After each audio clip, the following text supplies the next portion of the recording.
Hola, ¿qué tal? Esta es la segunda parte de la serie ¿Qué es el Evangelio? En esta ocasión el tema es Dulces Noticias. En la primera parte de esta serie estuvimos viendo que estamos en el exilio. En el exilio nosotros pensamos que somos los amos y capitanes de nuestra alma y nuestro destino, pero al final nos damos cuenta que todas las cosas están fuera de nuestro control. Necesitamos alguien que nos salve, que nos ayude de nosotros mismos. Bueno, el Evangelio son buenas noticias, excelentes y dulces noticias que necesitamos escuchar. Y es precisamente lo que vamos a ver hoy en este pasaje de Segunda de Reyes, capítulo 7, el cual se encuentra en el Antiguo Testamento. Voy a hacer lectura de este pasaje en la versión de la Biblia de las Américas. Y dice así: Entonces Eliseo dijo: Oí la palabra del Señor. Así dice el Señor: mañana, como a esta hora, en la puerta de Samaria, una medida de flor de harina se venderá a un siclo, y 2 medidas de cebada a un siclo. Y el oficial real en cuyo brazo se apoyaba el rey respondió al hombre de Dios y dijo: Mira, aunque el Señor hiciera ventanas en los cielos, ¿podría suceder tal cosa? Entonces Eliseo dijo: He aquí tú lo verás con tus propios ojos, pero no comerás de ello. Y había 4 leprosos a la entrada de la puerta y se dijeron el uno al otro: ¿Por qué estamos aquí sentados esperando la muerte? Si decimos entraremos a la ciudad, como el hambre está en la ciudad, moriremos allí. Y si nos sentamos aquí, también moriremos. Ahora pues vayamos y pasemos al campamento de los arameos. Si nos perdonan la vida, viviremos, y si nos matan, pues moriremos. Y se levantaron al anochecer para ir al campamento de los arameos. Y cuando llegaron a las afueras del campamento de los arameos, he aquí no había allí nadie, porque el Señor había hecho que el ejército de los arameos oyera estruendo de carros y ruido de caballos, el estruendo de un gran ejército, de modo que se dijeron el uno al otro: He aquí el rey de Israel ha tomado a sueldo contra nosotros a los reyes de los heteos y a los reyes de los egipcios para que vengan contra nosotros. Por lo cual se levantaron y huyeron al anochecer, y abandonaron sus tiendas, sus caballos y sus asnos, y el campamento tal como estaba, y huyeron para salvar sus vidas. Cuando llegaron los leprosos a las afueras del campamento, entraron en una tienda y comieron y bebieron, y se llevaron de allí plata y oro y ropas, y fueron y lo escondieron, y volvieron y entraron en otra tienda, y de allí también se llevaron botín, y fueron y lo escondieron. Entonces se dijeron el uno al otro: No estamos haciendo bien. Hoy es día de buenas nuevas, pero nosotros estamos callados. Si esperamos hasta la luz de la mañana, nos vendrá castigo. Vamos pues ahora y entremos a dar noticia a la casa del rey. Y fueron y llamaron a los porteros de la puerta de la ciudad y les informaron diciendo: Fuimos al campamento de los arameos y he aquí que no había allí nadie, ni siquiera voz de hombre. Solamente los caballos atados, también los asnos atados y las tiendas intactas. Y los porteros de la puerta llamaron y lo anunciaron dentro de la casa del rey. Entonces el rey se levantó de noche y dijo a sus siervos: Ahora os diré lo que los arameos nos han hecho. Saben que estamos hambrientos, por tanto han salido del campamento para esconderse en el campo, diciendo: Cuando salgan de la ciudad los tomaremos vivos y entraremos en la ciudad. Y uno de sus siervos respondió y dijo: Deja que algunos hombres tomen 5 de los caballos que quedan, de los que quedan en la ciudad. He aquí ya que le sucederá como a toda la multitud de Israel, que queda en la ciudad, como a toda la multitud de Israel que ya ha perecido. He aquí vamos a enviarlos y veamos.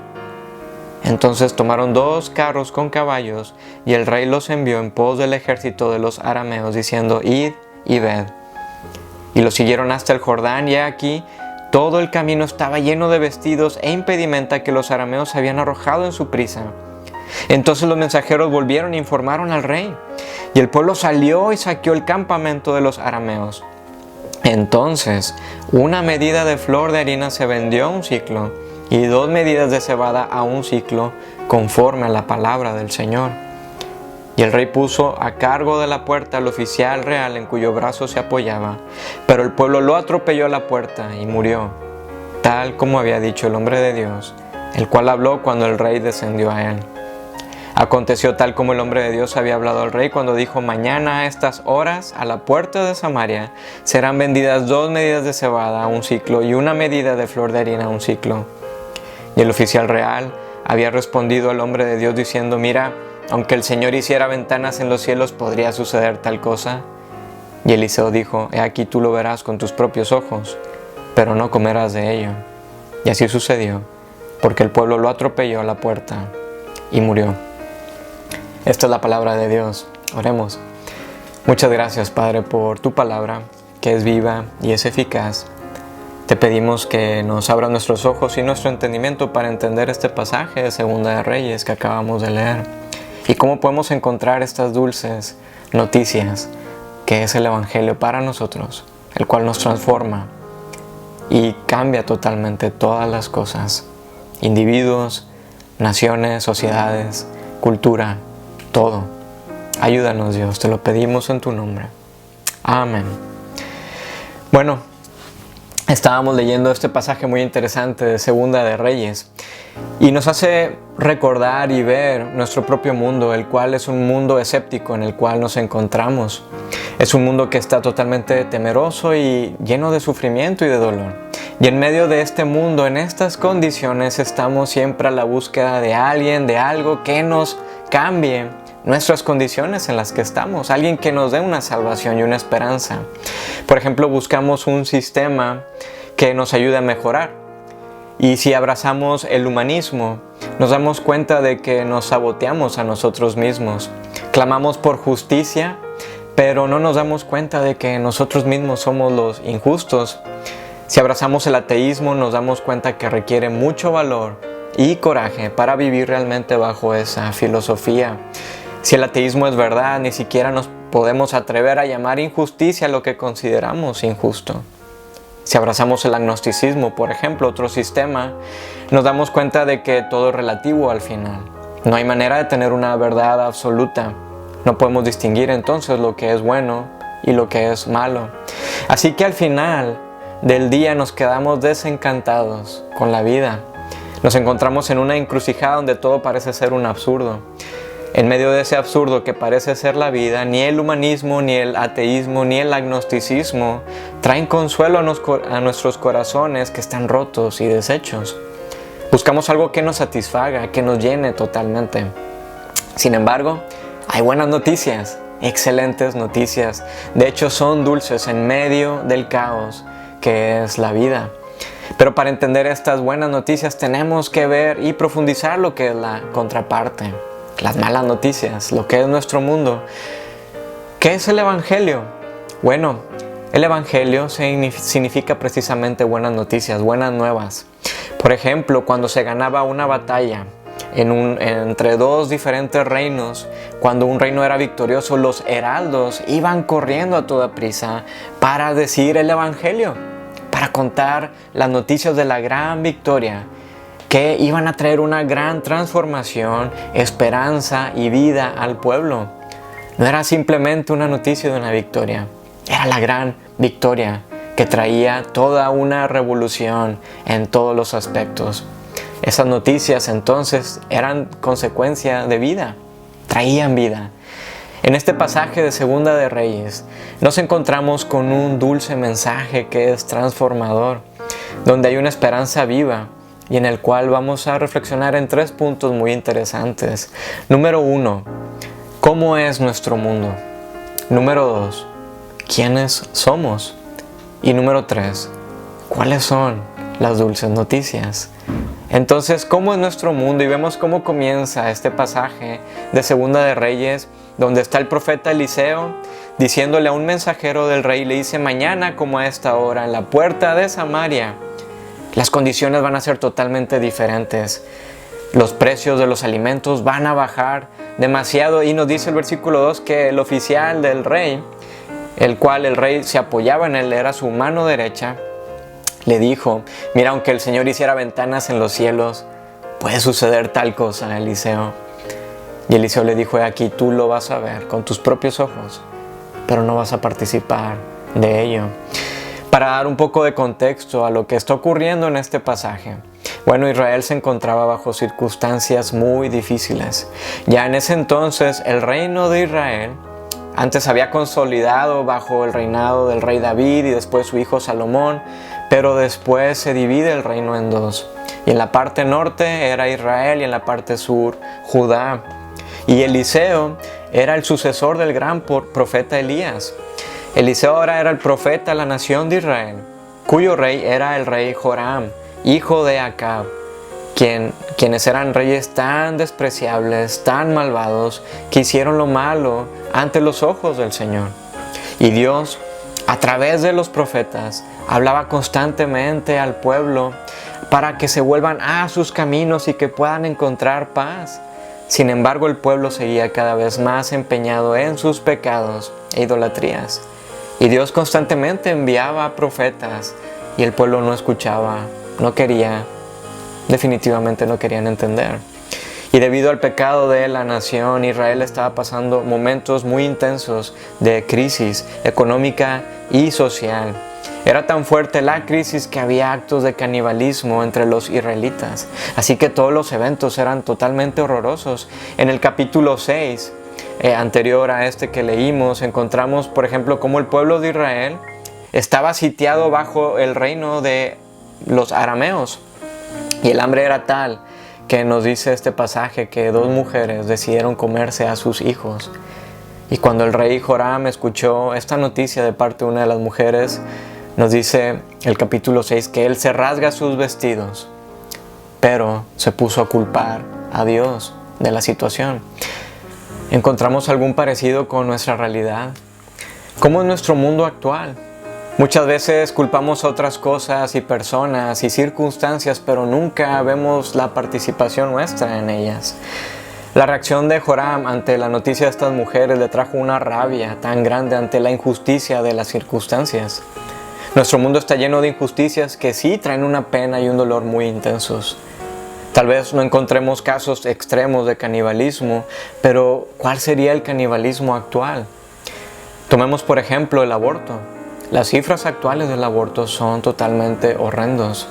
¿Y qué tal las cifras de la pobreza extrema en los países subdesarrollados? Pobreza que es causada por la corrupción de los políticos y su tiranía. ¿Qué tal las cifras de esclavitud sexual también en estos tiempos? Tal vez nos podemos sentir en los zapatos del rey Joram y rasgarnos nuestras ropas ante la crueldad que impera en nuestro mundo. Sin embargo, fuera de la cosmovisión cristiana, no existe consuelo alguno ante estas situaciones. Si profesamos ser ateos, por ejemplo, tenemos que abrazar esta filosofía con frialdad y enfrentar la vida con valor y con coraje, porque la ley que impera es la supervivencia del más fuerte. Así es fríamente. No podemos atrevernos a juzgar qué es bueno y qué es malo. Philippa Foot, una brillante profesora de filosofía, quien profesaba el ateísmo y que de hecho murió en Madrid en el 2010, ella era británica, escribió un artículo sobre ética y moral y decía que Nietzsche y que Sartre, Jean-Paul Sartre, hicieron una gran declaración forjada en acero de que si no crees en Dios, no hay una verdad absoluta, una verdad con V grande. No hay manera de que tú puedas decir qué cosas son buenas y qué cosas son malas. Nada. Pero al mismo tiempo dice Philippa que después de aplaudirles a ellos y decirles sí es cierto, nos pasamos el resto de nuestras vidas haciendo juicios morales por todos lados. Esto es así. Dostoyevsky declaró alguna vez, si no hay Dios, todo es permisible. Pero sin embargo, a la luz de la Biblia nos damos cuenta de que sí existe lo bueno y sí existe lo malo. Hay una verdad absoluta. Muy dentro de nosotros mismos sabemos que debe de haber una verdad donde lo bueno y lo malo tienen sentido. En el relato de la creación de Génesis encontramos cómo Dios crea el mundo de una manera totalmente buena. Llamó a su creación buena. Pero el hombre y la mujer desobedecieron a Dios por querer ser iguales a Él. Y entonces entra la maldad en el mundo.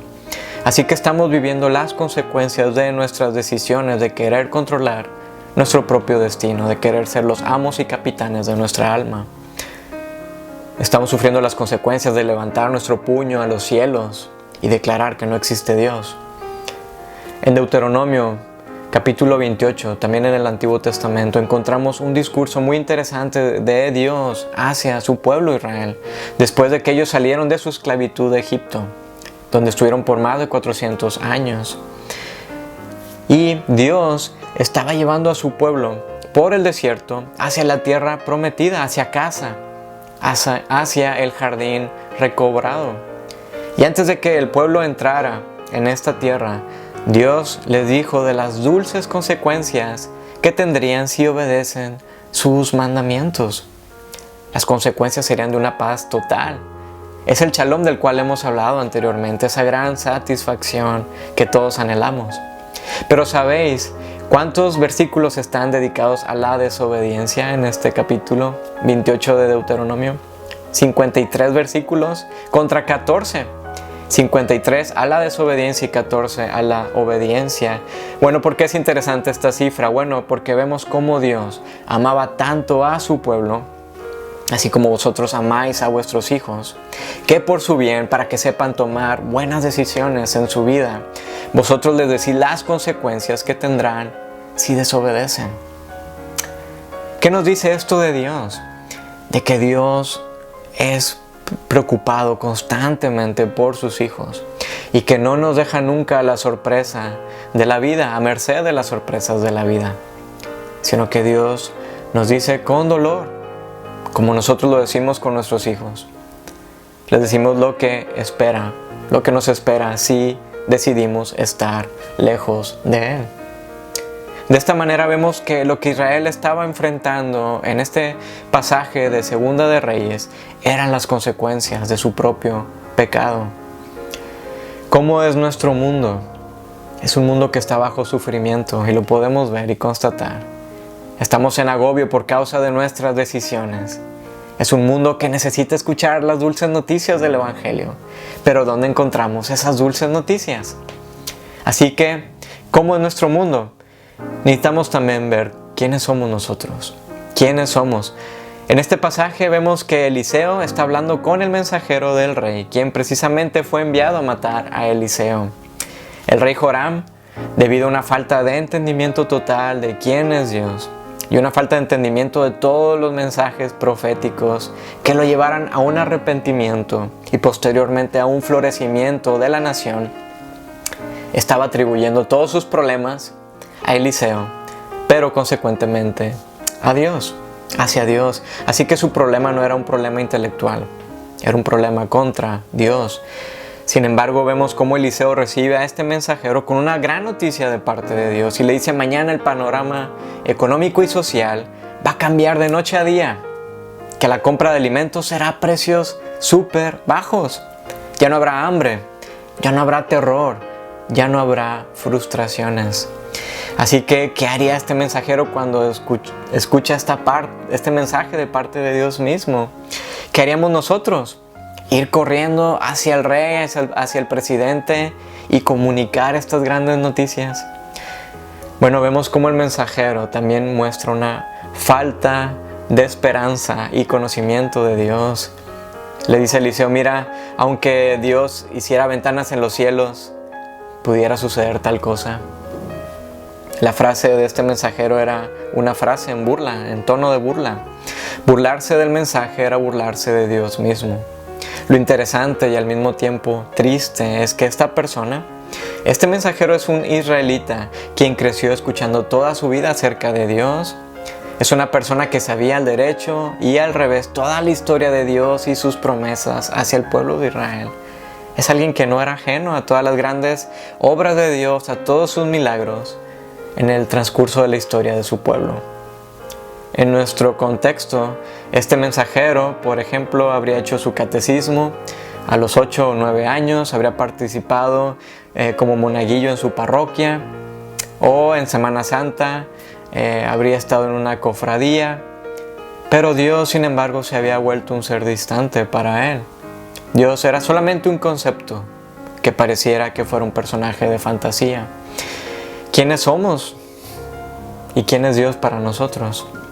C.S. Lewis, el gran escritor británico, en su libro La carta de diablo a su sobrino, Cuenta la historia de un diablo que ya está jubilado y que envía consejos a su sobrino, quien está en la tierra. Está con un paciente y está tratando de alejarlo de la fe. Y en uno de los consejos le comenta el tío a su sobrino en una carta y le dice: háblale a tu paciente sobre la moderación en todas las cosas. Una vez que consigas hacerle pensar que la religión está bien, pero hasta cierto punto podrás sentirte satisfecho acerca de su alma. Una religión moderada es tan buena para nosotros como la falta absoluta de religión, y mucho más divertida. Así que el mensajero es un hombre de Israel que había escuchado de Dios pero no cree en Dios, ni en su mensaje. Dice: ¿cómo va a cambiar el panorama de un día para otro? No puede suceder tal cosa. Así que el mensaje de Eliseo, el mensaje que le dio el mensajero del rey, hablaba de una gran noticia, de una gran esperanza, pero que era difícil de creer en medio de la situación que era tan intensa. Y ahora la narrativa nos trae a 4 personajes muy interesantes, también israelitas. Y nos dice el versículo 3 en adelante que había 4 leprosos en la puerta, quienes se dijeron uno al otro: ¿por qué estamos aquí esperando la muerte? Si decimos vamos a entrar en la ciudad, como el hambre está en la ciudad, vamos a morir ahí. Y si nos sentamos aquí también moriremos. Ahora pues vayamos y pasemos al campamento de los arameos, de los enemigos. Si nos perdonan la vida, viviremos, y si nos matan, pues moriremos. Debido a las leyes de higiene de los judíos, las personas con problemas en la piel, tal como la lepra, no podían entrar en la ciudad porque eran considerados impuros. Estaban totalmente excluidos de todo asunto de la sociedad. Así que estos 4 leprosos eran una especie de muertos vivientes, solamente sobreviviendo la vida. Pero en medio de su condición de sufrimiento tuvieron una gran revelación. Se dieron cuenta de su miseria y decidieron tratar de encontrar una solución al ir al campamento de los arameos. En fin, ¿qué más podían perder? La medicina ni la ciencia los habían ayudado, ni el humanismo tampoco, ni tampoco el socialismo, ni el capitalismo, ni el darwinismo o las buenas obras. Es más, ni la religión los tenía totalmente excluidos. Así que al final del día, nada les daba una claridad y propósito de vida. Estaban muertos. En medio de crisis y tiempos difíciles que vivimos en nuestros tiempos, nos damos cuenta que no hay que filosofar mucho para llegar a la misma revelación que tuvieron estos leprosos, de que estamos mal, hay algo mal, estamos enfermos, necesitamos una solución, necesitamos de algo. ¿Quiénes somos nosotros? ¿Somos o el mensajero desilusionado y enfadado con Dios? ¿O somos los leprosos que en medio del sufrimiento hemos llegado a revelaciones y experiencias profundas de la vida? Tim Keller, un pastor y escritor de Nueva York, comenta la historia de un ministro que fue invitado a dar una serie de charlas a 2 internados británicos diferentes. Al final de sus charlas hubo un tiempo de ruegos y preguntas, y en uno de los internados los alumnos venían de familias de clase muy alta. Eran niños que parecían que tenían un futuro tan brillante y asegurado. Y durante el tiempo de preguntas, este ministro se dio cuenta de que los niños no estuvieron interesados en sus charlas por la clase de preguntas tan superficiales. Ellos claramente daban a entender que entendían el significado de la vida. Sin embargo, en el otro internado, el ministro tuvo otra clase de experiencia mucho más significativa e incluso sorpresiva. Los alumnos de ese internado eran niños con parálisis cerebral. Y el tiempo de preguntas se volvió tan profundo y tan serio. Sus preguntas eran en un tono de ¿por qué Dios permitió que esto me pasara? Esto no significaba que estos niños estuvieran más abiertos al Evangelio, pero sin embargo estos niños sabían que la vida era tan dura. Ellos deseaban saber realmente cuál era el sentido de la vida, qué es el destino, el porqué de la muerte. Ellos para nada eran superficiales. Su sufrimiento al menos abría las puertas a que consideraran los temas espirituales. ¿Quiénes somos nosotros? ¿Cuáles son las dulces noticias? Es el punto número 3. Del versículo 5 al 8 vemos que los leprosos fueron finalmente al campamento de los enemigos y en medio de toda su desesperanza hicieron algo. Salieron en una búsqueda y en medio de su búsqueda encontraron algo. Encontraron un gran milagro. Dios de una manera tan poderosa infundió terror en los arameos que huyeron y dejaron todo. Literalmente todo. Y es muy gracioso porque podéis imaginaros esta escena.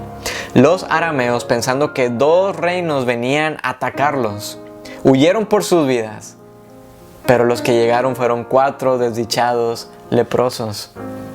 Estos hombres, en una condición de muerte, se dieron el mejor banquete de toda su vida y comenzaron a tomar todo lo que encontraron y lo empezaron a esconder. Así que hallaron vida en su situación. Su condición de desesperación cambió radicalmente. Tuvieron una transformación totalmente abrumadora. Hallaron esperanza.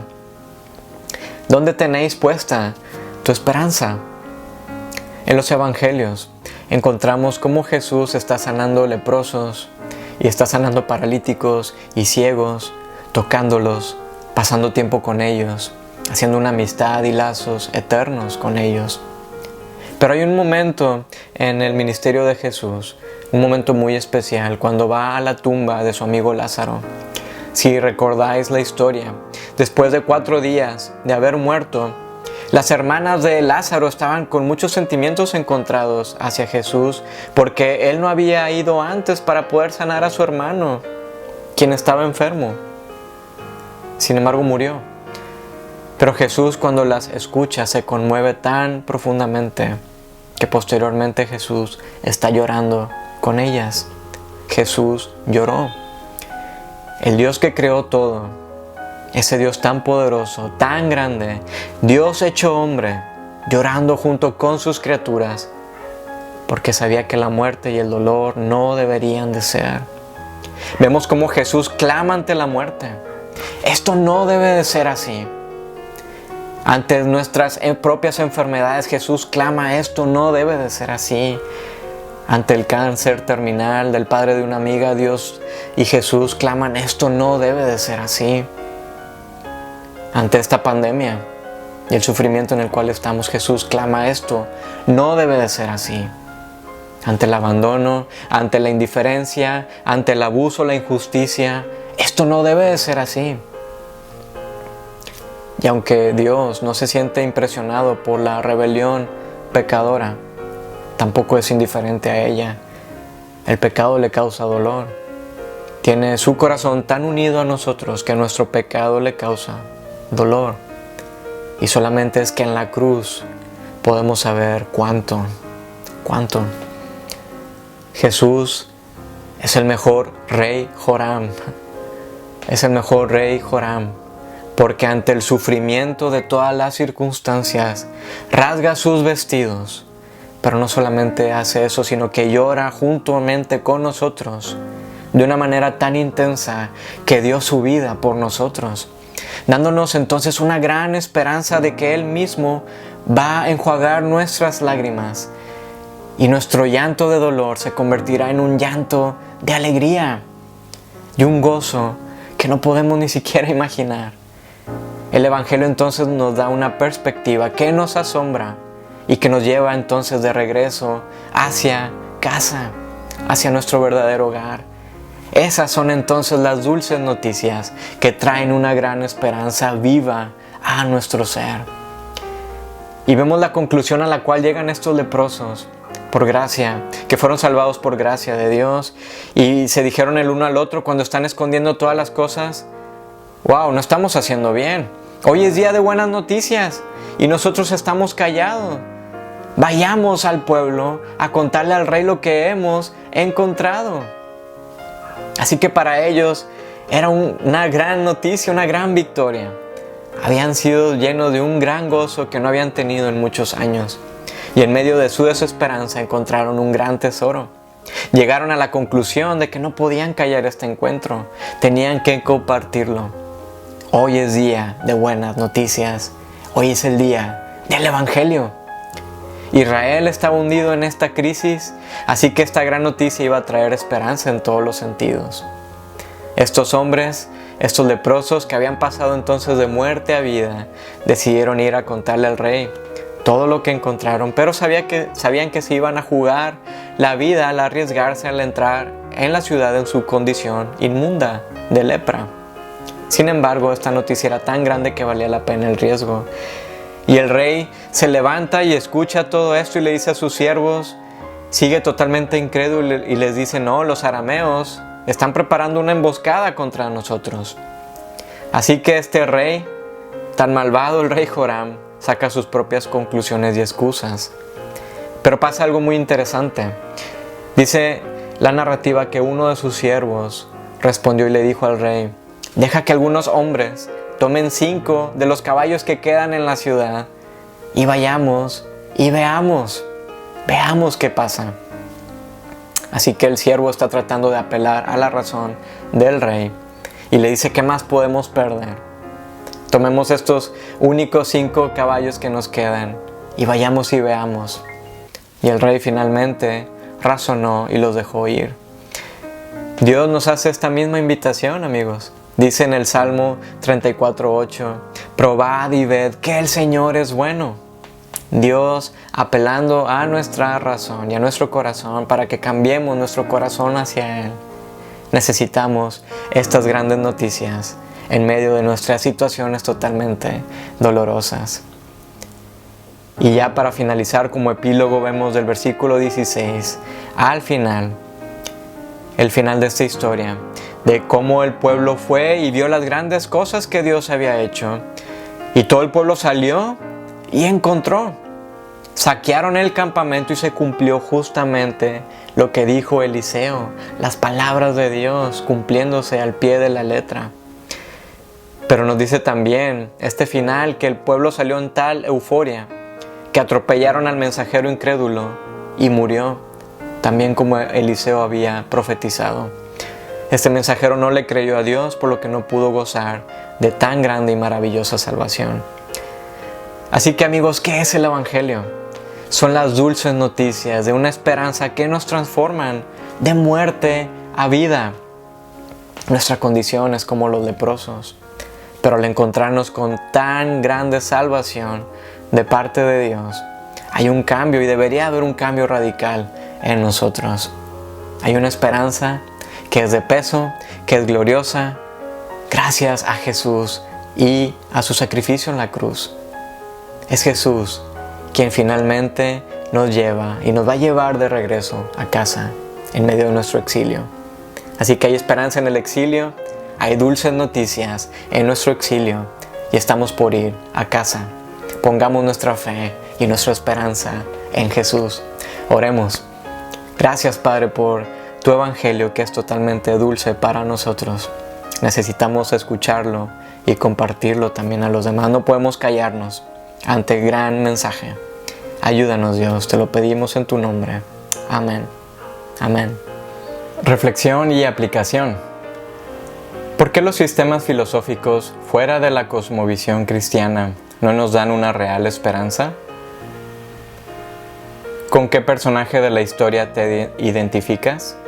¿Por qué? ¿Por qué los leprosos decidieron arriesgarse a contar lo que habían encontrado?